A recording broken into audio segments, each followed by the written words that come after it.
Bad Times at the El Royale. Just Bad Times at the El Royale. I'm just going to keep saying that title because I love this movie so much. Bad Times at the El Royale? More like Good Times in the Cinema.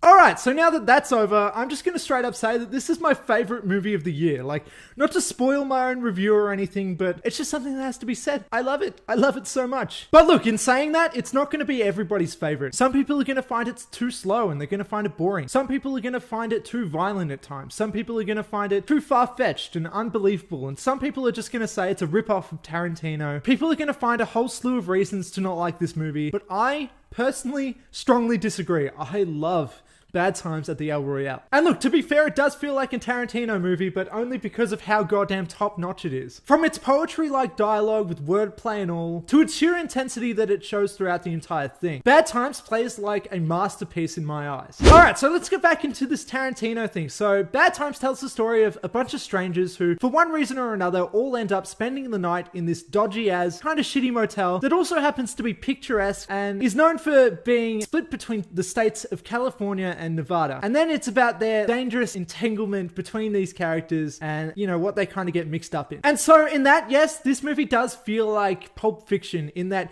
it's this interwoven story between a bunch of characters and it's told slightly out of order. And it also does feel like Reservoir Dogs and The Hateful Eight in that it's set in this dangerous situation shot in one location. But it also feels a bit like a mix between those and an Agatha Christie novel in that it's a bunch of strangers wrapped up in this mystery kind of thing. And it also kind of feels like the movie No Country for Old Men, just because that's brilliant and it has the same kind of tone.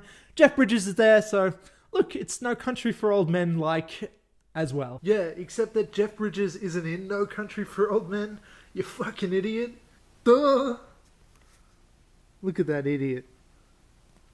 Though it does feel like all of these things in tone, Bad Times at the El Royale also definitely has its own personality. It's unapologetically itself. It has a distinct style. It's never lazy, it's far from unoriginal. This is the most creative film that I've seen this year. Bad Times at the El Royale throws you in a bunch of different directions tonally, and every single one of these directions is just as interesting as each other. Like, for example, as well as being this very dark, very serious neo-noir thriller type of thing, it's also pretty damn funny at times too, and it's this perfect example of dark comedy done right. But then you flip it onto the other side and it's even kind of like a horror movie at times. Like, it's kind of shot like a horror movie and it's got the intensity of one. You fear for the characters. There's that whole creepy thing that's in the trailer where they look through the two-way mirror into the motel rooms and there's kind of just scary stuff going on like that. And it's just these jarring tones that mix together so perfectly, and it just makes me love this movie. And to help with my infatuation for this movie, Bad Times at the El Royale is also just shot fantastically. This is a beautiful film. Everything feels meticulously put together, but it's also chaotic when it needs to be. The style and the look and hell, even the events of this movie aren't always pretty though, in the best possible way, and they aren't always believable either. They're kind of cartoony at times. That just gives it that much more charm for me. Bad Times throws you into this vibrant, colorful, and weird world. And there's definitely just this heightened sense of reality here that just makes it that much more fun. But even with the amplified and abstract moments, Bad Times at the El Royale is a movie to take seriously. Because look, even with its far-fetched sort of situations that goes on, this isn't a stupid movie, far from it. And where it really shines is in its writing. The story feels tight, planned, and orchestrated with precision. Everything happens just right when it should. Everything happens right when it needs to. And it's never just this big, boring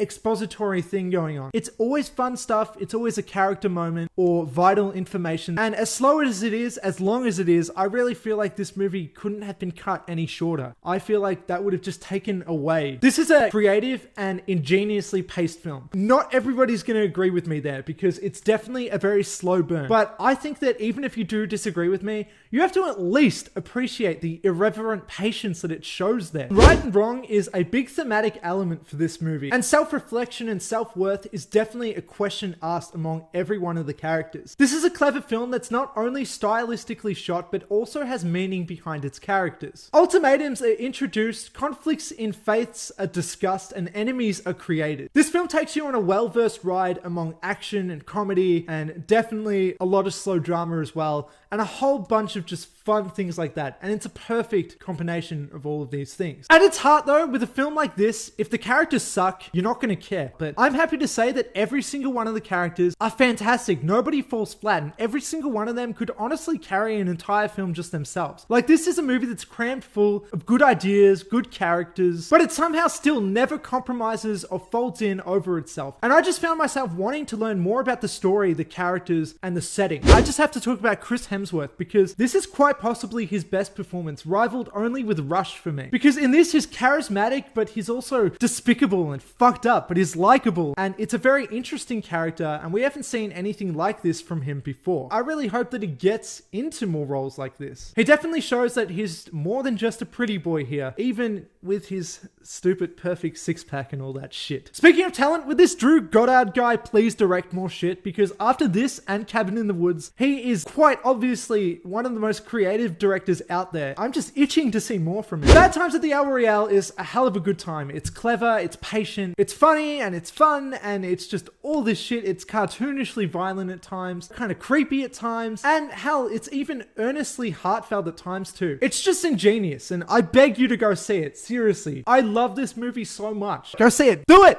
Do it! Do it, do it, do it, do it, do it! I'll stop that now. But I just think that it sucks that this movie is going to get kind of overshadowed by things like A Star Is Born and First Man and stuff like that. Not that those movies aren't deserving of praise. First Man is pretty boring though. But I definitely think that Bad Times at the El Royale is going to be an underrated movie, and I just think that everybody who sees this and everybody who likes movies like Tarantino and stuff should just go see this. It's so great. It's so fucking good. All right, but that's all. That's all I have to say.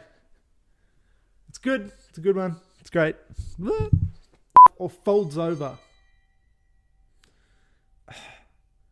But somehow never compromises itself or folds over in terms of quality. Shut the fuck up, Ice Cream Man. Is that the Ice Cream Man?